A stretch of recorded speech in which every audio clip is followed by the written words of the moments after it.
Somehow I've managed to go this long, nearly 10 years since its first inception, without dipping my toe into the water that is the Fate Stay Night series. Which, when you consider that I've owned the first series of it for like 10 years and still haven't watched it, is kind of embarrassing.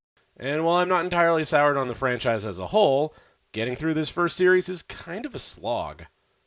But first, a little history.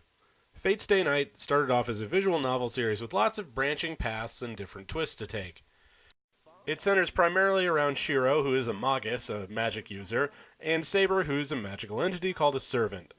They're taking part in the Grail Wars, which pits 7 magi and their servants against each other in what can only really be described as a really hardcore Pokemon Nuzlocke run.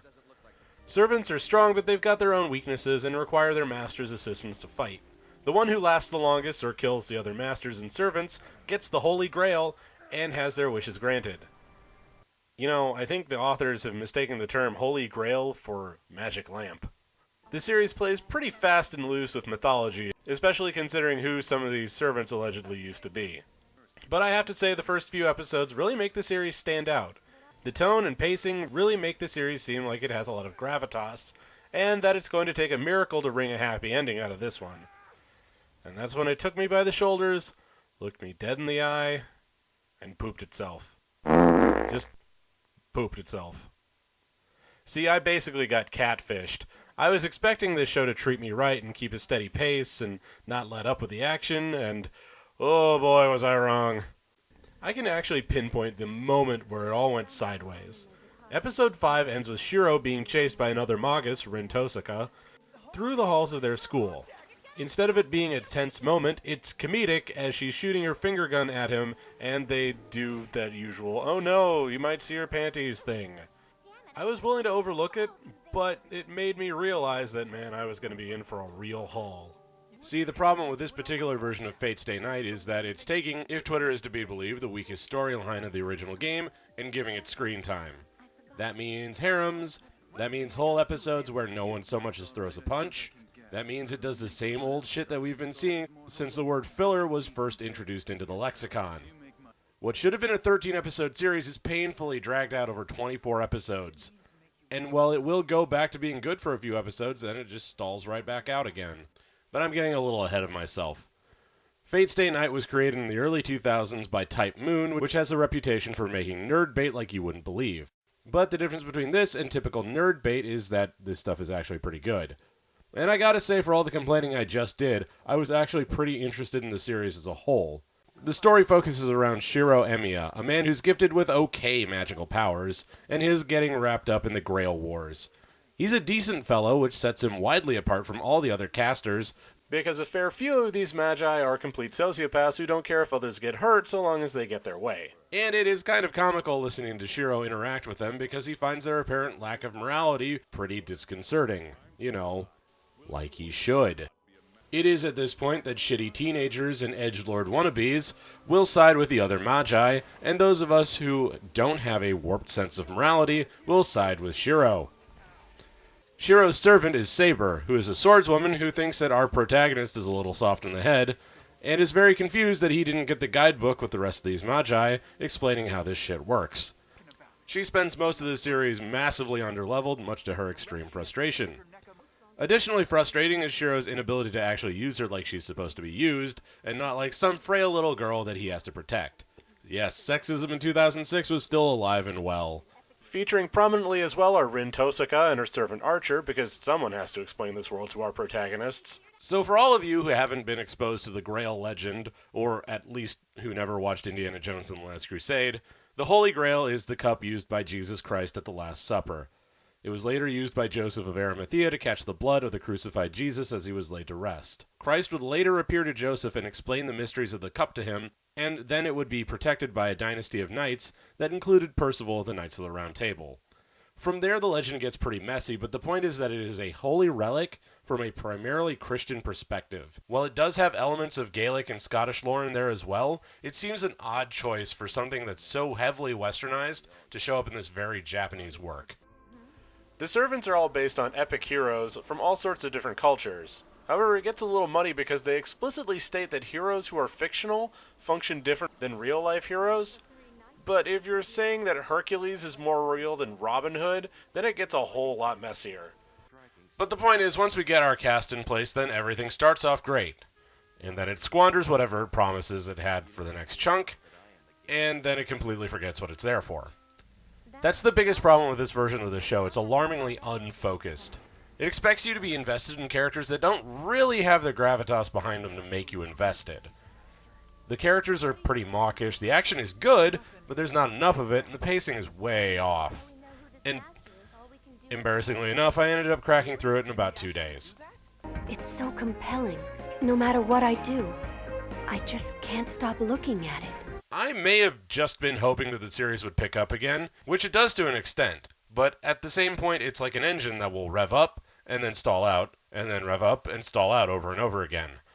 For example, there's a part halfway through the series where they just got a huge revelation about the story, and they're in really serious danger, and then Shiro announces that he's taking Saber out on a date. It's like they just wanted to announce that we can all just skip this episode. It's extremely obnoxious and extremely transparent. This show seems custom built to piss me off and make me intrigued in equal measure. Now, there are aspects of a good story here, but it seems to be either afraid or unwilling to commit to it. There's an idea in here about how Shiro's humanity can rub off on characters that had previously ditched it, like Saber, but he can't do it without couching it in sexism and stupidity. There are cool ideas in play, like the idea of these Magi going to war every 10 years, but this iteration won't commit to making an action series. In fact, it seems hell-bent on blueballing its own production. But, and this is a very big but, all things considered, given how shit the anime industry is these days, it's still a million times better than most of the things coming out right now. Even with all its very notable flaws, it's much more entertaining, the characters are more nuanced, and the action is so much more worth watching than all the nonsense that's dribbling out right now. There's a lot to it that just doesn't have near the impact it thinks it does, and the series rolls with it anyway because it has to for the sake of the story. But you know, even if they didn't capitalize on the good ideas to the extent I thought they should have, they still had good ideas and they implemented them. Parts of this feel like there was a bit of a guiding hand behind it, I will say, and other parts are, we are doing this because this is what happens in stories, because this is what we say happens in stories, but it's not as obnoxious as you might think. I do feel like there is some strange understanding in anime these days about the goings-on in their stories, some sort of implicit understanding about this is how it is done because this is how it is done because this is how we say it is done, and it's usually pretty easy to see.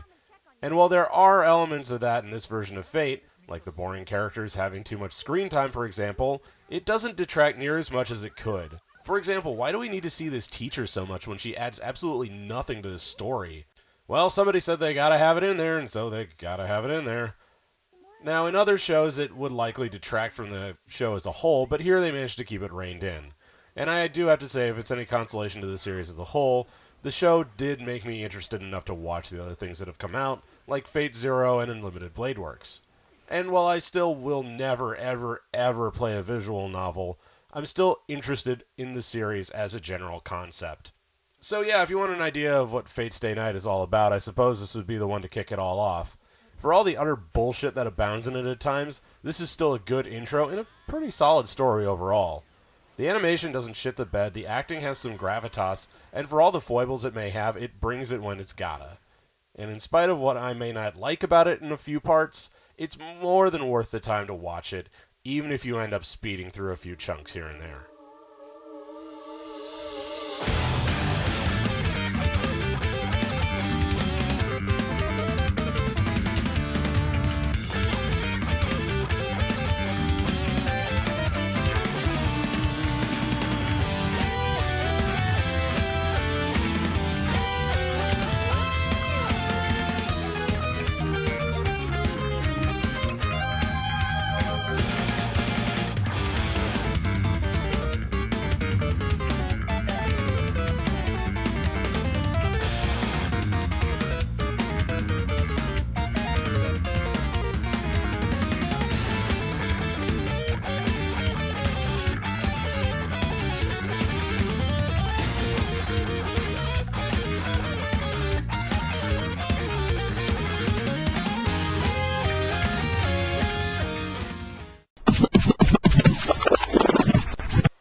really does seem to be this idea in anime nowadays, like, hey, these are the things that happen because these are the things that we want to have happen in this story. Whether or not it makes sense for the story, whether or not the characters should do it, we do it because we say that it has to happen because that is what happens in these stories. It's just like, can you not do that? Can you not go and do the thing that you do in every fucking series? Can you go back and do the things that I like you to do and not the things that you always do that I don't like?